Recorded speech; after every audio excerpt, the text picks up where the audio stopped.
Bienvenue à l'heure de la bonne nouvelle. Selon vous, qui est le plus grand personnage de l'histoire?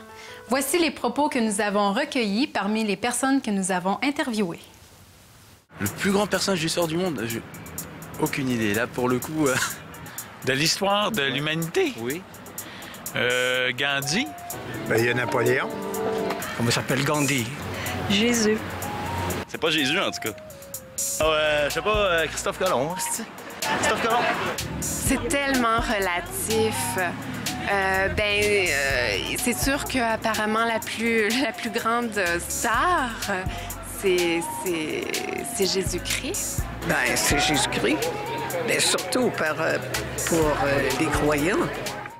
Cette semaine, nous poursuivons notre périple dans le beau pays d'Israël, tout près du mont Hermon, sur les traces du plus grand personnage de l'histoire.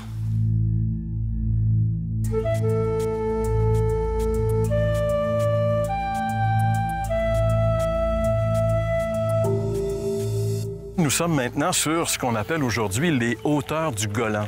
Et si nous sommes ici, c'est pour la simple et bonne raison que nous allons parler aujourd'hui de la transfiguration de Jésus qui se serait probablement produit juste ici, derrière nous, sur le mont Hermon. Ça m'impressionne un peu parce que juste pour venir ici, on en a monté quand même pas mal en voiture. Et puis, c'est frappant de penser comment Jésus devait être en forme. Puis ses disciples, on s'entend, ces gens-là, dans ce temps-là, ils en marchaient énormément. Puis monter, moi, ceux qui ont fait déjà un peu de la montagne, là, monter, c'est des heures, c'est difficile. Puis on voit que Jésus était quand même un homme normal comme les autres. Il était soumis, j'allais dire, aux lois de la nature, tu sais. Absolument. Puis c'est toujours impressionnant également. Tu sais, moi, quand je lis la Bible, je lis à propos du mont Hermon, de cette région ici où Jésus a fait du ministère, justement où on est. Mais de voir de mes propres yeux le mont Hermon, ça, je trouve ça vraiment impressionnant. C'est clair. En fait, le mont Hermon, c'est la plus haute montagne en Israël. Elle est haute de plus de 9230 pieds au-dessus de la mer. Dans l'Ancien Testament, elle était parfois appelée le mont Sion. Cette montagne a été conquise sous la direction de Moïse. Ensuite, elle a été donnée à la tribu de Manassé. Probablement en raison de sa majesté, elle est souvent mentionnée dans la poésie hébraïque, dans les psaumes par exemple, le Cantique des Cantiques. Bien que le mont Tabor, situé au sud de la Galilée, soit souvent désigné comme étant le mont de la Transfiguration, le mont Hermon correspond davantage à ce lieu où le Seigneur Jésus a été manifesté dans toute sa gloire. Il s'est passé bien des choses sur les montagnes dans l'histoire de la Bible. La première chose dont on pourrait parler, évidemment, c'est ce qui s'est passé sur le mont Sinaï. Tout le monde, bien sûr, a entendu parler du mont Sinaï, qui est situé dans le sud d'Israël. Nous, on est tout au nord présentement. Mais sur le mont Sinaï, Moïse a reçu de Dieu ce qu'on appelle les 10 commandements ou la loi. C'est Dieu qui a parlé à Moïse directement sur le mont Sinaï. Un autre événement important qui s'est produit sur une montagne, c'est sur le mont Carmel. La Bible dit que, alors qu'Israël avait abandonné son Dieu pour se tourner vers des faux dieux, des idoles, et entre autres un dieu qui s'appelait Baal, Élie, qui était le prophète de Dieu à cette époque-là, a mis au défi 450 prophètes de Baal sur le mont Carmel, et Dieu a opéré un miracle incroyable démontrant qu'il était vraiment Dieu. Mais probablement que l'événement le plus important qui se soit produit sur une montagne s'est produit ici derrière moi, sur le mont Hermon. C'est sur cette montagne que la Bible dit que Jésus a été transfiguré. Dans l'Évangile de Matthieu, on lit cette phrase assez énigmatique où Jésus dit à ses disciples « Certains d'entre vous ne mourront point avant d'avoir vu le royaume de Dieu arriver. » Et quelques jours plus tard, en fait 6 jours plus tard, Jésus se retrouve ici avec ses disciples, 3 de ses disciples, Pierre, Jacques et Jean, et il vient sur la montagne Hermon, le mont Hermon, quelque part ici derrière moi, et sur cette montagne-là, il a été transfiguré. Il a été en réalité métamorphosé. La Bible nous parle d'événements miraculeux qui se sont produits sur cette montagne derrière. La Bible dit que les vêtements de Jésus sont devenus éclatants de blancheur. Ils brillaient. comme jamais les disciples avaient vu quelque chose de brillant. La Bible dit aussi que le visage de Jésus brillait comme le soleil lorsqu'il brille à son maximum. J'aimerais vous dire que présentement, je suis sous le soleil d'Israël aux alentours du milieu de la journée. Il fait chaud et le soleil est vraiment brûlant. Mais le visage de Jésus rayonnait de cette splendeur. Et en plus, un autre miracle qui s'est produit ici, deux personnages très importants de l'Ancien Testament sont apparus, Moïse et Élie. Ils étaient là avec Jésus sur la montagne derrière moi. Et Moïse, bien sûr, représente la loi. Élie représente les prophètes. La loi et les prophètes, c'était l'Ancienne Alliance, l'Ancien Testament. Jésus représente la Nouvelle Alliance. Sur cette montagne, nous avons, avec cette transfiguration, une belle image qui nous montre que maintenant, l'Ancienne Alliance est terminée et maintenant, c'est la Nouvelle Alliance. Et quand l'apôtre Pierre a vu Jésus transfiguré, lorsqu'il a vu ces deux personnages aux côtés de lui, il a complètement disjoncté et il s'est dit, il faut absolument que nous restions ici, c'est merveilleux, il est bon pour nous d'être là et il propose de construire 3 tentes pour que les gens restent là. Et quand Pierre parlait, un autre phénomène extraordinaire s'est produit, et c'est probablement le phénomène le plus extraordinaire de la transfiguration. Dieu a fait entendre sa voix. J'aimerais vous dire à vous qui nous écoutez cet après-midi ou aujourd'hui, que derrière moi, sur cette montagne, ici derrière, Dieu a fait entendre sa voix un jour. C'est incroyable. Dieu a parlé audiblement ici lorsqu'il a dit, mais il a dit une phrase, une simple phrase, une phrase toute courte. Il a dit, « Celui-ci, parlant de Jésus, est mon Fils bien-aimé, écoutez-le, écoutez-le. » Le message de Dieu pour nous, encore aujourd'hui, c'est le message que Dieu nous a laissé sur cette montagne lorsqu'il a dit, « Celui-ci est mon Fils bien-aimé, écoutez-le. » La chose la plus importante selon Dieu pour nous les êtres humains, c'est d'écouter ce que Jésus a à nous dire. Et ce que Jésus a à nous dire, on le retrouve bien sûr dans la Bible, qui recèle des paroles de Jésus. Par exemple, écoutez ce que Jésus a à dire. Un jour, Jésus a dit, « Celui qui croit en moi a la vie éternelle. » Nous allons juste nous attarder à cette seule parole de Jésus.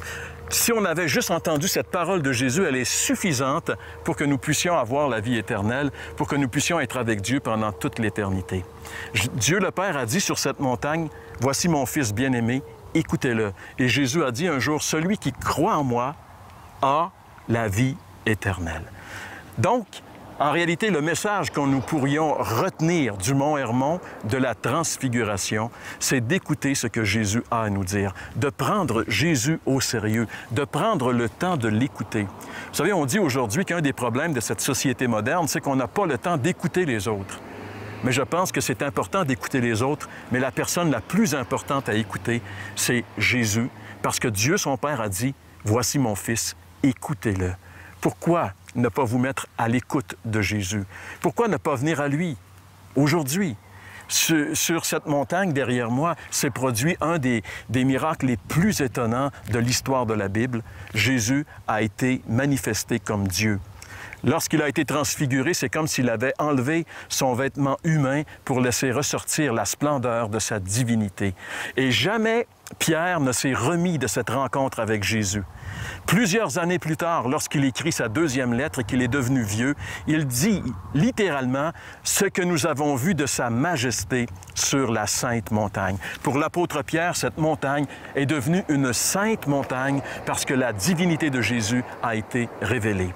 Il ne s'est jamais revenu de cette rencontre avec Jésus sur le mont Hermon. J'aimerais juste vous dire que lorsqu'on a vraiment rencontré Jésus et qu'on a découvert qui il est, on ne peut plus être la même personne.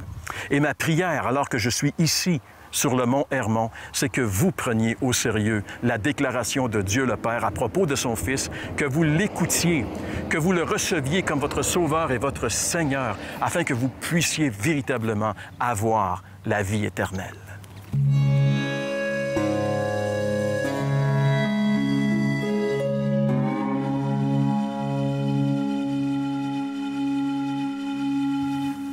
Jean-Pierre, grande vérité que tu viens d'exprimer.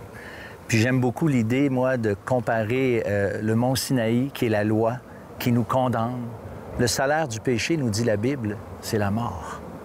Mais le don gratuit de Dieu, c'est la vie éternelle en Jésus-Christ. Jésus a pris sur lui notre péché. C'est lui qui a permis que la loi s'accomplisse. Il l'a dit, je ne suis pas venu pour abolir la loi, mais je suis venu pour l'accomplir. Et lorsque Jésus a donné sa vie, il remplissait les exigences de Dieu en relation avec le péché. Il mourait pour chacun d'entre nous. Maintenant, aujourd'hui, Dieu ne parle peut-être plus sur cette montagne, mais il fait encore entendre sa voix dans le secret de nos cœurs, dans nos consciences, pour nous dire qu'il veut encore que nous écoutions ce que Jésus a à dire et surtout que nous croyons à ce qu'il a accompli. Alors, je vous invite là où vous êtes, peut-être simplement dans une prière, dire « Seigneur, je reconnais que la loi me condamne parce que je suis un pécheur, mais je comprends et je crois maintenant de tout mon cœur que, oui, Jésus a pris mon péché et que maintenant, je peux en être libéré. Je peux, à partir de ce jour, retrouver ce contact, cette relation avec toi personnelle et vivre en harmonie, sachant que mes péchés ont été pardonnés. » C'est ce que je vous invite à faire maintenant, sans tarder, afin que vous puissiez recevoir ce plein et entier pardon. Un jour, Dieu a fait entendre sa voix pour nous donner la consigne d'écouter son Fils. Je vous invite à écouter les paroles du Seigneur au travers la lecture de la Bible. Et pour recevoir un Nouveau Testament, communiquez avec nous, que ce soit par téléphone, par la poste ou encore par courriel. Et voici nos informations. L'heure de la bonne nouvelle, casier postal 26006, Trois-Rivières, Québec, G8Y7M1 ou par téléphone au 1-866-509-1319 ou encore par courriel à info@hbn.ca.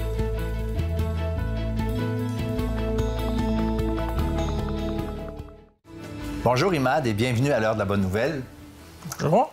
On est là aujourd'hui pour entendre comment Dieu a travaillé dans ta vie. Quel est ton cheminement spirituel?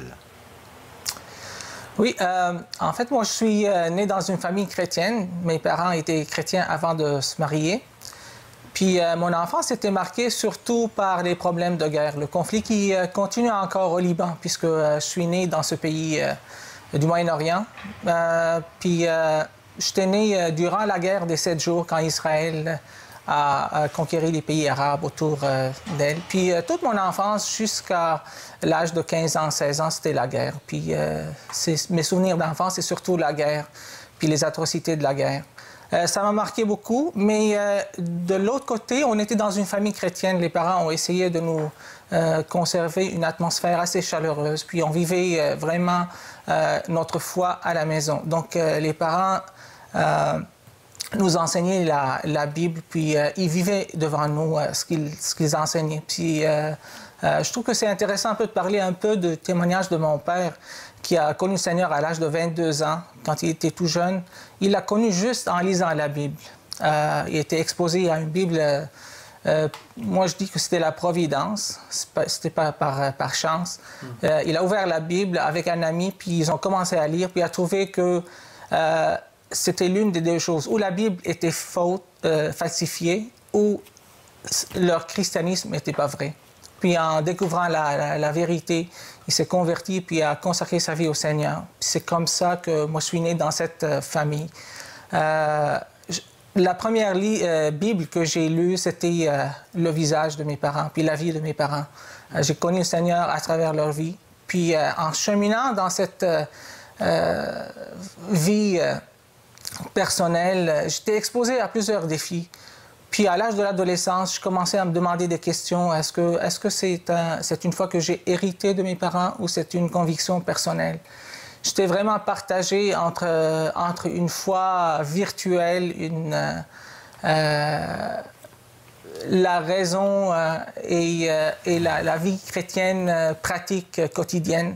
Parce que je voulais avoir une vie parfaite, mais je n'arrivais pas à l'avoir. Donc, j'étais comme partagé entre ces deux mondes, le monde pratique puis le monde virtuel de la foi. Il y a eu plusieurs événements pendant ma vie. J'étais exposé à plusieurs risques. Je passais proche de la mort plusieurs fois. et ce sujet était devenu tellement commun dans ma vie à cause de la guerre qu'on vivait. J'étais comme indifférent à un certain moment à la mort parce que je savais que si je meurs, je vais être au ciel. Jusqu'au temps où je perds mon ami de classe. Puis quelques mois après, je perds un autre ami dans d'autres circonstances et un troisième dans la même année. Puis à ce moment-là, je commence à douter de ma Quel âge foi. Là, j'étais adolescent, j'avais 13-14 ans. OK. Puis là, je me demandais, est-ce que ces gens-là sont morts, sont perdus pour de bon? Parce que je savais que c'était des jeunes, mais ils n'étaient pas croyants. J'avais témoigné à plusieurs reprises devant eux, puis ils n'étaient pas tellement convaincus. Là, je me demandais, est-ce qu'ils sont perdus pour une éternité?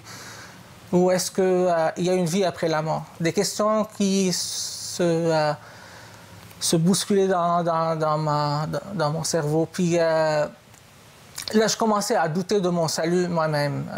Je savais tout, mais comme je n'arrivais pas à être parfait, je me demandais, est-ce que je suis vraiment sauvé? Est-ce que si je meurs, est-ce que je vais avoir une vie éternelle avec le Seigneur ou je vais être perdu comme mes proches amis?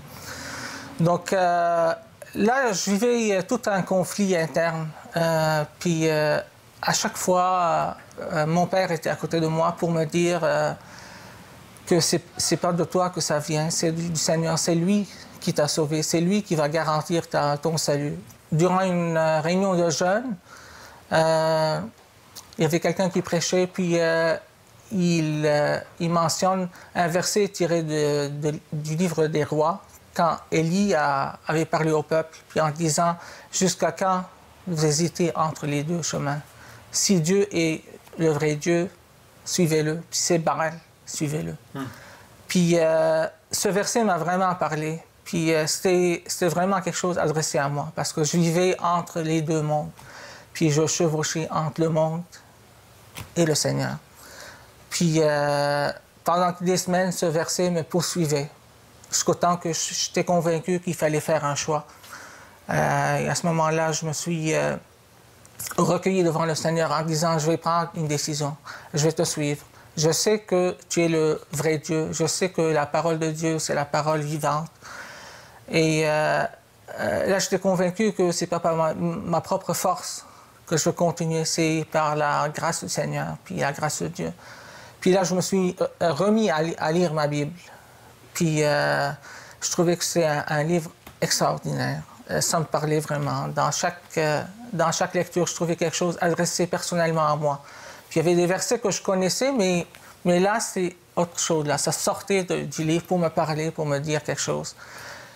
Puis avant, je connaissais la Bible comme des informations, mais à partir de ce moment, c'est comme une force qui transformait ma vie.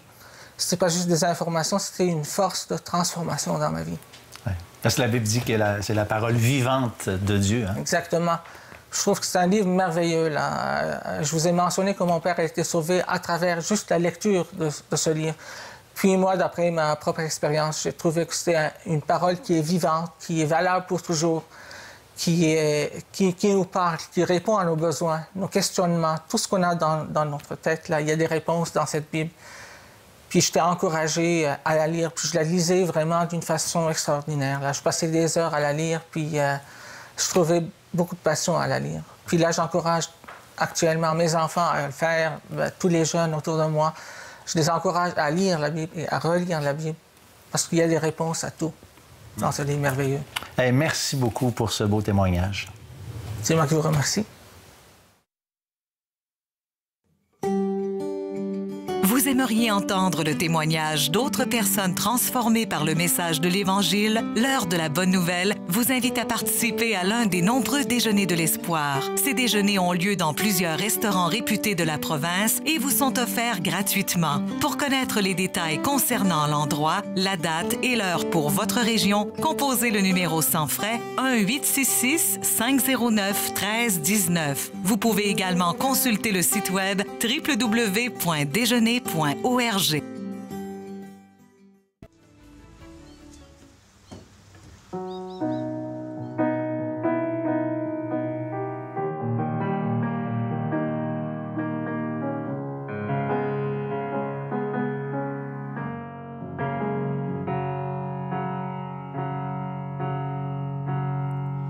Tu pries le ciel pour qu'il t'apporte de plus beaux jours. Tu mets ton espoir dans les gens qui t'entourent. Tu vis à la recherche d'un confort, tout faire pour améliorer ton sort. En quête de paix, tu t'y perds. Le soir, tu mets Dieu dans tes prières. Le lendemain, tu l'oublies aussitôt. Tu vis ta vie de la même manière, te demandant s'il répondra bientôt. Mais sais-tu qui il est vraiment? Ce qu'il est pour toi réellement? Quelle place occupe-t-il dans ta vie? Est-ce que c'est lui qui te conduit? Mais sais-tu qui il est vraiment? Ce qu'il est pour toi réellement? Allez, regarde autour de toi, ouvre les yeux.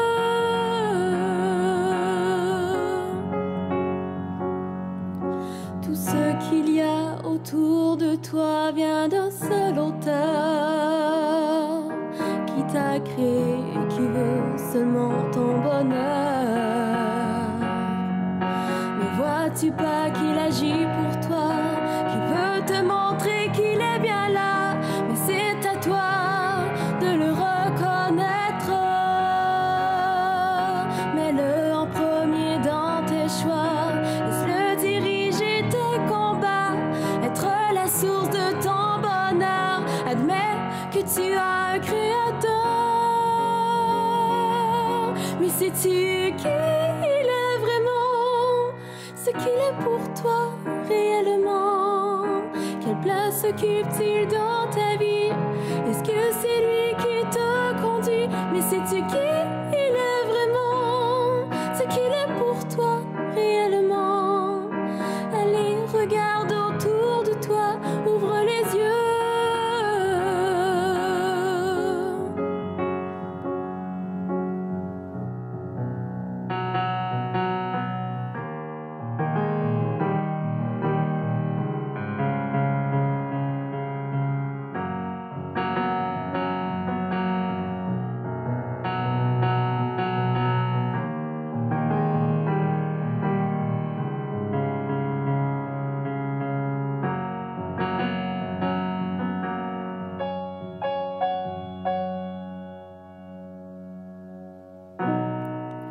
Mais qu'attends-tu de lui?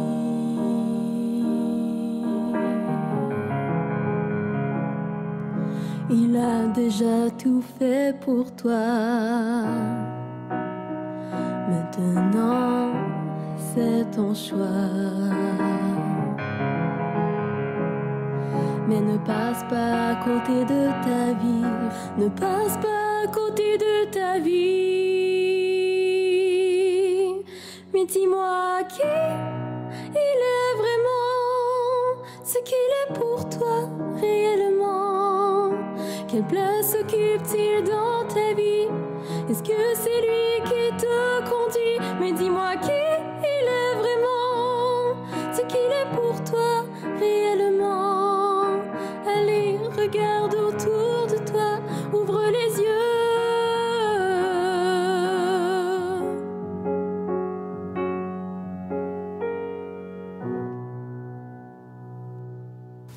Bonjour, Monsieur Jolin. Bonjour, Valérie. J'aimerais que vous parliez à nos téléspectateurs à la maison de l'importance de lire la Bible, d'être à l'écoute de ce que Jésus a à dire, finalement. Oui, c'est vrai. Au début du ministère de Jésus, Satan est venu pour attaquer Jésus au début de son ministère. Oui. Et puis Jésus de lui répondre en disant « L'homme ne vit pas de pain seulement, mais de toute parole qui sort de la bouche de Dieu. » Alors ça, c'est une parole qui est très, très importante. Plus tard, le Seigneur, en s'adressant quand même aux Juifs de son temps, puis même les gens religieux, il dit « Or, la vie éternelle, c'est qu'ils te connaissent, toi le seul vrai Dieu, et celui que tu as envoyé, parce que c'est à travers celui qu'il a envoyé, Jésus-Christ, qu'on peut connaître le Père. Puis la connaissance nous vient à travers la parole de Dieu. Hein? C'est pour ça que, justement, à travers la parole de Dieu, Dieu se révèle. Dieu se révèle à nous. La parole de Dieu, c'est la lettre d'amour que Dieu nous a laissée, qui nous révèle son amour, mais qui nous présente Jésus comme étant la source de cet amour. Hein? Jésus est venu comme la source de l'amour de Dieu. Et puis en fait, il va dire justement, si vous m'aimez, gardez mes commandements, gardez ma parole. Hein? Alors, ben, c'est ça qui est le message de l'Évangile, puis c'est ça que les gens ont besoin de se rappeler. Bien, merci beaucoup, M. Jolin. J'espère que ça donne envie à nos téléspectateurs de lire un peu plus cette Bible que Dieu nous a laissée, cet outil qu'il nous a laissé. Alors, c'est déjà tout pour cette semaine. Je vous invite à être des nôtres dès la semaine prochaine pour une autre émission de l'Heure de la Bonne Nouvelle.